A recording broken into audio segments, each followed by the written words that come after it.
இப்போ ஜனவரி 9ஆம் தேதி படம் ரிலீஸ் ஆகுதுன்னா டிசம்பர் 27 வரைக்கும் பண்ணலன்னா எப்படி? அப்போ 27 மலேசியாவில் அது நடக்க போது விஜய் கலந்துக்க போகிறாரு. அப்படி தான் திட்டங்கள் இருக்குது.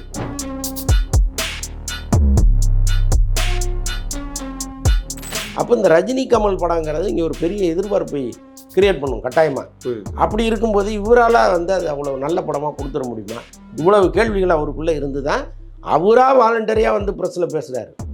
ஒவ்வொரு முறையும் அவர் ஏர்போர்ட் போகும்போது மைக்கை நீட்டுவாங்க, ஒரு பதில் சொல்லிட்டு போவார். ஆனால் இந்த படத்தை யார் இயக்குறாருன்னு யாருமே கேட்கல. ஆனால் அவரே சொல்கிறாருன்னு டைரக்டர் முடிவாகலன்னு. புரியுதா உங்களுக்கு? அப்போ லோகேஷை நான் விரும்பலைங்கிறத வந்து வேறொரு வார்த்தையில் அவர் பதில் சொல்லிட்டு போகிறாரு.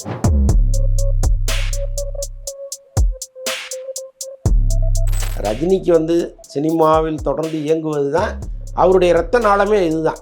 ஓகே, நீங்கள் அவர் இல்லைங்க நமக்கு வேண்டாம் அப்படின்னு ஓய்வில் உட்காந்துட்டாருன்னு வைங்களேன், மன ரீதியாகவே அவர் ரொம்ப அது டென்ஷன் பண்ணிடும்.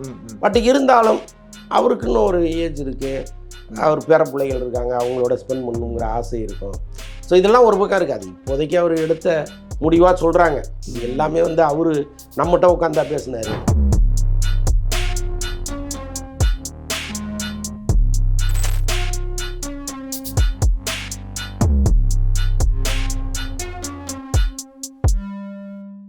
சார் வணக்கம். சார் வணக்கம். எப்படி சார் இருக்கீங்க? நல்லா இருக்கேன். இப்போ விஜய் சார் அந்த அரசியலுக்கு வந்ததுக்கப்புறம் எல்லாரும் இந்த அரசியல் குறித்து தான் பேசுறது அதிகமாகிடுச்சு. நான் கடைசியாக அவர் ஒரு படம் நடிச்சிருக்காரு, ஜனநாயகன். அந்த படம் குறித்து எந்த ஒரு அப்டேட்டுமே வந்து வர மாட்டேங்குது சார். எந்த நிலையில் இருக்குது ஜனநாயகன்? படம் முடிஞ்சிருச்சுங்க. ஓகே, அப்போ விரைவில் ஆடியோ லான்ச் பண்ண போகிறாங்க. டிசம்பர் 27ங்கிற மாதிரி ஃபிக்ஸ் பண்ணி வச்சுருக்காங்க. ஓகே, இப்போ ஜனவரி 9ஆம் தேதி படம் ரிலீஸ் ஆகுதுன்னா டிசம்பர் 27 வரைக்கும் பண்ணலன்னா எப்படி? அப்போ 27 மலேசியாவில் அது நடக்க போது விஜய் கலந்துக்க போகிறாரு. அப்படி தான் திட்டங்கள் இருக்குது. ஸோ அடுத்தடுத்து அந்த படம் தொடர்பான எல்லாமே வர ஆரம்பிச்சிடும். விஜய் அவர்கள் இந்த அரசியலுக்கு வந்ததுக்கப்புறம் இந்த மார்க்கெட் வந்து விஜய்க்கு கொஞ்சம் குறைந்ததாக சொல்லப்படுது. இந்த ஜனநாயகன் பிஸ்னஸே பெரிய அளவில் வந்து நடக்கலை. முன்னாடி இருந்தது படங்களை விட இது கொஞ்சம் கம்மி தான் அப்படின்னு சொல்கிறாங்க. அப்படிலாம் கிடையாது. இந்த ஓடிடிசி எல்லாம் ரேட்டு கம்மியாக தான் போயிருக்கு. இல்லை இல்லை இல்லை இல்லை அது வந்து வெளியில் மற்றவர்கள் கிளப்பி விடுகிற வதந்தியாக இருக்கும். எல்லா படத்தை விட இந்த படத்துக்கு தான் கூடுதல் அட்ராக்ஷன் வந்திருக்கு. என்னென்னா இது அவருடைய கடைசி படம், கட்டாயமாக இந்த படம் வந்து சக்ஸஸாக இருக்கும். ஏன்னா அவ்வளோ விஷயங்களை உள்ளே போட்டிருப்பாங்க, அவ்வளோ கவனமாக இந்த படத்தை எடுத்திருப்பாங்க அப்படிங்கிற எண்ணம் வியாபாரிகளுக்கும் இருக்குது. ஸோ அதனால் வந்து இதெல்லாம் ஃபேக்கான செய்தி. விஜய் சார் வந்து இந்த அரசியலுக்கு போனதுக்கப்புறம் அஜித் சாரோட மார்க்கெட்டு தான் இந்த சைடு வந்து குறையுது. எப்பவுமே விஜய் சார் ஒரு சேலரி ஒன்று ஃபிக்ஸ் பண்ணான்னா அதுக்கு ஈக்குவலாக வந்து அஜித் சார் வந்து சொல்லுவார். இப்போ விஜய் சார் இல்லாதனால இப்போ அஜித் சாருக்கு வந்து சரியான சம்பளம் வந்து கொடுக்க மாட்டாங்க. அவர் கேட்குற சம்பளத்தை கம்மியாக தான் கொடுக்குறாங்க அப்படின்னு ஒரு தகவல் இருக்குது சார். இது உண்மைதாங்க. இப்போ சமமான ஒரு எதிரி இல்லைன்னா நீங்கள் யாரை எதிரியாக வச்சுப்பீங்க? என்ன கோல் உங்களால் இருக்கும்? எந்த கோலை நோக்கி நீங்கள் போக முடியாது இல்லை. எதோ நம்ம படம் வருது இதை விட அதிகம் அப்படின்னு சொல்வதற்கு ஒரு படம் ஒன்று உங்களுக்கு வேணும்ல. நீங்கள் யாரோட போட்டி போட முடியும்? அப்போ ஆட்டோமேட்டிக்காக எல்லாமே உங்களுக்கு குறையும். உங்களுக்கு சம்பளத்துலேருந்து அந்த படத்தின் ஓப்பனிங்லேருந்து எல்லாமே உங்களுக்கு குறையும். அந்த AK-64 என்ன நிலையில் சார் இருக்குது? அது குறித்து இந்த அப்டேட் ஏதாவது வருமா? அஜித் சொல்லியிருக்காரு, ஜனவரியில் அறிவிப்பு வரும்னு சொல்லியிருக்காரு. ஆனால் அது வந்து 15 நாளைக்கு முன்னாடி கொடுத்த பேட்டி. ஓகே, ஆக்சுவலாக அதற்கப்புறம் அவங்கெல்லாம் உட்காந்து இந்த வாரத்தில் இந்த படத்துடைய அறிவிப்பு வரப்போகுது. எப்போ படத்தோட டைட்டிலோட வரப்போகுது. அந்த குட் பேட் அக்லின்றது ஒரு பெரிய வெற்றி படத்துக்கு அப்புறம் வர இந்த படம். அப்படி இருக்கும்போது அஜித் சாரோட அந்த சம்பளம் வந்து உயர்ந்து தானே சார் இருக்கும்.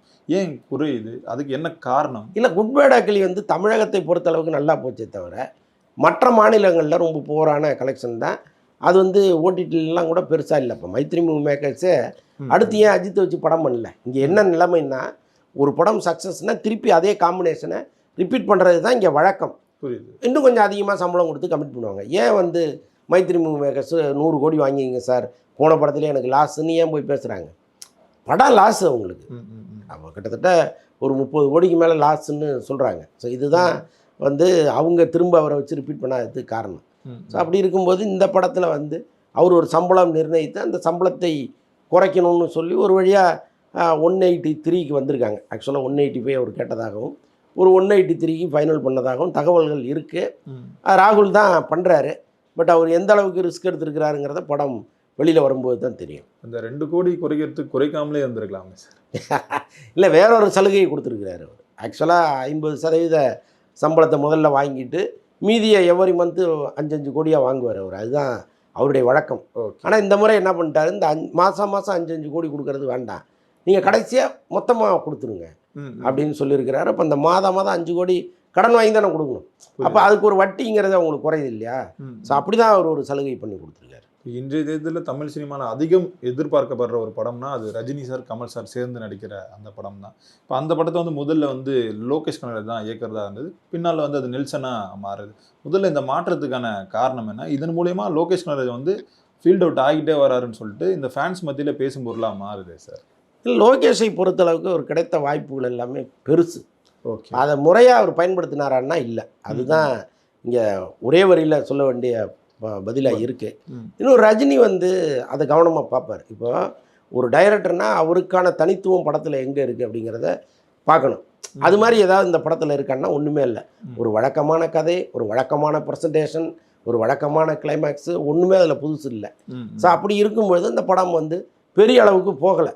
இப்போ அடுத்து அதே நிறுவனம் இன்னொரு படம் பண்ணுறதுனால அந்த படத்தினுடைய ஒரிஜினல் கலெக்ஷனாக அவங்க சொல்லலை, அதனுடைய ஒரிஜினல் நிலைமையே அவங்க சொல்லலை. ஏன்னா அடுத்த படத்தை அது பாதிக்குங்கிறதுனால. ஸோ அப்படி இருக்கிற சூழ்நிலையில் ரஜினிக்கு எல்லாமே தெரியும் இல்லையா? இவருடைய கெப்பாசிட்டி எவ்வளோ, இவரை வைத்து நம்ம இன்னொரு படம் ரிப்பீட் பண்ணலாமா? அப்போ இந்த ரஜினி கமல் படங்கிறது இங்கே ஒரு பெரிய எதிர்பார்ப்பை கிரியேட் பண்ணும் கட்டாயமாக. அப்படி இருக்கும்போது இவரால் வந்து அது அவ்வளோ நல்ல படமாக கொடுத்துட முடியுமா? இவ்வளவு கேள்விகள் அவருக்குள்ளே இருந்து தான் அவராக வாலண்டரியாக வந்து ப்ரெஸ்ஸில் பேசுகிறாரு. ஒவ்வொரு முறையும் அவர் ஏர்போர்ட் போகும்போது மைக்கை நீட்டுவாங்க, ஒரு பதில் சொல்லிட்டு போவார். ஆனால் இந்த படத்தை யார் இயக்குறாருன்னு யாருமே கேட்கல. ஆனால் அவரே சொல்கிறாருன்னு டைரக்டர் முடிவாகலைன்னு. புரியுதா உங்களுக்கு? அப்போ லோகேஷை நான் விரும்பலைங்கிறத வந்து வேறொரு வார்த்தையில் அவர் பதில் சொல்லிட்டு போகிறாரு. அதுக்கப்புறம் கமல் வந்து எவ்வளோ ப்ரெஷர் கொடுத்து ஒரு 3 கதை அடுத்தடுத்து ரஜினிக்கு சொல்லி 3மே ரஜினிக்கு பிடிக்கல. இப்போ என்னென்னா நெல்சனை வச்சு பண்ணலாங்கிற மாதிரி ஒரு பேச்சுவார்த்தை போயிருக்கு. கிட்டத்தட்ட அது ஃபைனல் ஆகிடுச்சின்னு சொல்கிறாங்க.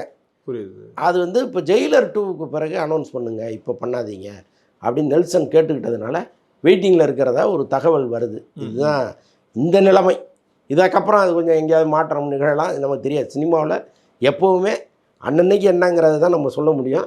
இது அடுத்த வாரம் மாறுனுச்சுன்னா அதுக்கு நம்ம பொறுப்பு கிடையாது. நடுவில் எப்படி சார் சுந்தர்சி சாரோட படம் வந்தது? இல்லை, இப்போது ரஜினிக்கு வந்து இடையில ஒரு கேப் இருக்குது. ஓகே. ஸோ அதனால் அவர் என்ன பண்ணுறாரு, அந்த கேப் எதுக்கு வேஸ்ட் பண்ணுவானே, சுந்தர்சியை வச்சு ஒரு படம் பண்ணிடலாம். இன்னொன்று வந்து கமலுக்கு பண்ணுற படம். இப்போ ஆக்சுவலாக கமல் வந்து ஒரு பெரிய நெருக்கடியில் இருக்கார். இப்போ ரஜினி கமல் படம் ஸ்டார்ட் ஆகிறதுக்கு 2027 ஆயிரும்.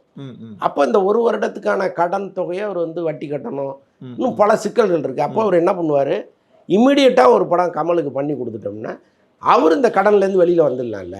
ஸோ அதுக்காக தான் வந்து உடனே இந்த படத்தை அனௌன்ஸ் பண்ணுறாங்க. இன்னொன்று சுந்தர்சியை பொறுத்தளவுக்கு அவர் வந்து தயாரிப்பாளர்களின் இயக்குனர். எந்த தயாரிப்பாளரும் கஷ்டப்படணும், நான் எடுக்கிறது தான் படம்னு நினைக்கிற ஆளே கிடையாது அவர். தயாரிப்பாளர்கள் நல்லா இருக்கணும், நாம் ஒரு படம் பண்ணால் அவங்க அதில் ஒரு 4 காசு சம்பாதிக்கணும்னு நினைக்கிற ஒரு ஆள். அதனால் சரியான நபரை இப்போ தான் உள்ளே கொண்டு வந்திருக்காங்க. ஒரு கமர்ஷியலான படம் எடுத்து கமர்ஷியலாக அதை ஓட வைக்கிறதுக்கு முன்னாடி கமர்ஷியலாக பெரிய விலைக்கு விற்று கமர்ஷியலாக ஜெயிச்சிருவாங்க. அவ்வளோதான். இப்போ அந்த சமீபத்தில் ரிலீஸ் ஆன படங்கள் இருக்குல்ல சார், சுந்தர்சியாரோட படங்கள்லாம் அதெல்லாம் பெரிய அளவில் பேசும் பொருளாமல் இல்லை, பெரிய அளவில் வசூலுமே அடையலை சார். அப்படி இருக்கும்போது எப்படி ரஜினி சார் வந்து சுந்தர்சி சாரை வந்து நம்பினார்? இல்லைங்க, சுந்தர்சி வந்து மினிமம் கேரண்டி. அவர் படமெல்லாம் வந்து ஃபெயிலியர் ஆகாது. புரியுது. ஒரேடியாக வந்து மண்ணை கவ்வி தயாரிப்பாளர் தெருவு கொண்டு வந்துடாது. அது வந்து மினிமம் கேரண்டி. ஓரளவுக்கு லாபத்தை கொடுத்துரும், இல்லைனா ஒரேடியாக லாபத்தை கொடுக்கும். ஒரேடியாக நஷ்டத்தையோ ஓரளவுக்கு நஷ்டத்தையோ கொடுக்காது. ஸோ அந்த மாதிரி தான் வந்து அவருடைய படங்கள். ஸோ அதனால் நம்பிக்கையோடு அவரை உள்ளே கொண்டு வந்திருக்காங்க. அந்த தக்லீஃப் மூலிமா கமல் சார் வந்து பெரிய லாஸ் வந்து சம்பாதிச்சிட்டார். ஒரு 170 கோடி கிட்ட வந்து இழந்துட்டார். இப்போ இதன் மூலிமா இது எப்படியாவது மீட்கணும்னு சொல்லி தான் ரஜினி சார் வந்து இந்த வாய்ப்பு வந்து கமல் சார் கொடுத்ததா ஒரு தகவல் இருக்கே சார். அதுதான் உண்மை, அதுதானே நான் சொல்கிறேன். இப்போ கமல் வந்து இவ்வளோ நெருக்கடியில் மாட்டிக்கிட்டாரு. நம்முடைய நண்பர் ஒருவேளை சம்பளத்தை கூட கொஞ்சம் குறைச்சிருக்கலாம். ஏன்னா அதை வெளியில் சொல்ல முடியாதுல்ல. இப்போ கமலுக்காக ரஜினி வந்து கொஞ்சம் சம்பளத்தை குறைச்சிக்கிட்டாருன்னா நாளைக்கு வேற ஒரு புது நிறுவனம் வந்து அதே சம்பளத்தை வாங்கிங்கன்னு வந்து நிற்கும். அப்போ இந்த மாதிரி விஷயங்களை வெளியில் அவங்க சொல்ல மாட்டாங்க. எனக்கு தெரிந்து இதில் வந்து ஒரு ப்ராஃபிட் ஷேருங்கிற முறையில் தான் அவர் உள்ளே வந்திருப்பார். ஒரேடியாக கமலுக்கு நெருக்கடி கொடுக்கணுங்கலாம் ரஜினி நினச்சிருக்க மாட்டார். முழுக்க முழுக்க அவருக்கு இந்த படம் உதவியாக இருக்கணுங்கிறதுக்காக தான் உள்ளே வரார். இப்போ இந்த படத்தை வந்து கோ ப்ரொடியூசராக ஐஸ்வர்யா ரஜினிகாந்தை வந்து சேர்த்துருக்காங்களா? ஸ்ருதிஹாசனும் இருக்காங்க. அதான் சொல்கிறேனே, இப்போ அடுத்த தலைமுறை வந்து ஒரு பொறுப்பை கையில் எடுத்துகிட்டு செய்கிறதுங்கிறது வந்து இப்போ அப்பா ஸ்தானத்தில் இருக்கிற ஒருத்தருக்கு எவ்வளோ சந்தோஷமாக இருக்கும். புரியுது. இப்போ அதை தான் ரஜினியும் கமலும் ஒரே நேரத்தில் பார்க்க போகிறாங்க. இவங்களும் வந்து இப்போ சினிமாவில் நிறையா அவங்க வெற்றி தோல்விகளெல்லாம் பார்த்தவங்க, ரொம்ப கரெக்டாக அதை அணுகிறதுக்கு சரியாக இருக்கும். கமல் சார் வந்து கடன்ல இருக்கிறது வந்து இது வந்து முதல் முறை வந்து இல்லை சார். முன்னாடியில இருந்தே அவர் இந்த கடன்ல இருந்துட்டே இருப்பார். ஒரு படம் பெரிய வெற்றி படமா அடுத்த ஒரு மிகப்பெரிய ஒரு தோல்வி படமா மாறும். அந்த காசு இல்லாமல் அதில் வந்து இழந்திருப்பாரு. அப்ப இருக்கும் போதெல்லாம் ரஜினி சார் வந்து உதவி பண்ணியிருக்கலாம். இப்போ உதவி பண்றதுக்கான காரணம் வந்து என்ன? இல்லைங்க, நீங்கள் வேகமாக ஓடக்கூடிய சக்தி உடம்புல இருக்கும்போது அவங்க யாருடைய உதவியும் எதிர்பார்க்க மாட்டாங்க, அது தேவையும் இல்லை. இப்போ இன்னைக்கு வந்து கமலும் இன்னும் எத்தனை படத்தில் நடிச்சிட முடியும், ஓரளவுக்கு தளர்வு அவருக்கு தெரியுது இல்லை. புரியுது. அப்போ ஒருவருக்கு ஒருவர் ஹெல்ப் பண்ணிக்கணுங்கிறது தான் யதார்த்தம். அதுதான் ரஜினி பண்ணியிருக்காரு. என்னைக்கோ பண்ணணும்னா அன்னைக்கு அது தேவைப்படல. பட் இன்னைக்கே அவர் பார்க்குறாருல்ல, இல்லை அவருக்கும் வந்து ஏஜ் ஆகிட்டு இருக்கு, ஸோ இதுக்கப்புறம் அவர் எவ்வளோ ரிஸ்க் எடுக்க முடியும், அப்போ இதை நம்ம முடிஞ்ச அளவுக்கு ஷேர் பண்ணிக்கணும்னு பண்ணுறாரு. நல்ல விஷயம் தானே. ரஜினி சாரோட இந்த கடைசி படம் வந்து கமல் கூட நடிக்கிறது தான் அப்படின்னு அந்த செய்தி இருக்கு. அது உண்மைதானா? ஏன்னா கடைசி படம் சொல்லிட்டு ஒரு 4-5 படம் வந்து நடிச்சிட்டாரு. அதுக்காக கேட்குறேன். இல்லைங்க, சினிமா எப்பவுமே விடாதுங்க. இன்னொன்று, ரஜினிக்கு வந்து சினிமாவில் தொடர்ந்து இயங்குவது தான் அவருடைய ரத்த நாளமே இதுதான். ஓகே. நீங்கள் அவர் இல்லைங்க நமக்கு வேண்டாம் அப்படின்னு ஓய்வில் உட்காந்துட்டாருன்னு வைங்களேன், மன ரீதியாகவே அவர் ரொம்ப அது டென்ஷன் பண்ணிடும். பட் இருந்தாலும் அவருக்குன்னு ஒரு ஏஜ் இருக்குது, அவர் பேர பிள்ளைகள் இருக்காங்க, அவங்களோட ஸ்பெண்ட் பண்ணணுங்கிற ஆசை இருக்கும். ஸோ இதெல்லாம் ஒரு பக்கம் இருக்காது. இப்போதைக்கு அவர் எடுத்த முடிவாக சொல்கிறாங்க. இது எல்லாமே வந்து அவர் நம்மகிட்ட உட்காந்தா பேசினார், எங்கேயோ ஒரு இடத்துல சொன்னது நமக்கு வந்திருக்கு, நம்ம சொல்கிறோம். அவர் இந்த படத்தோட ஓய்வு பெறதா ஒரு முடிவு எடுத்திருக்கிறாருன்னு சொல்கிறோம். ஒருவேளை இந்த படம் வந்து தாறுமாறான ஒரு கலெக்ஷன் ஆகி நாங்கள் விடவே மாட்டோம் சார், நீங்கள் இன்னொரு படம் நடித்தே ஆகணும்னு வந்து நின்னாங்கன்னு வைங்களேன், சரி ரைட்டுன்னு தானே தோணும். ஸோ அதனால் எப்போவுமே வந்து நீங்கள் போங்கன்னு சொல்கிற அளவுக்கு நம்ம இருக்கக்கூடாது. இன்னும் கொஞ்ச நேரம் இருக்க மாட்டாரா அப்படின்னு நினைக்கும் போதே போயிடணும். இதுதான் வந்து வாழ்க்கையின் தத்துவம். அதுதான். நீங்கள் அதை விட்டுட்டு நான் சிவாஜியெல்லாம் வந்து அவர் கடைசி காலங்களில் நடிக்கும் சகாப்தம்னு ஒரு படம்லாம் நடித்தார். அப்போல்லாம் டிபேட்டே ஓடும். இப்போ இன்றைக்கி மாதிரி டிவி சேனல்ஸ்லாம் கிடையாது.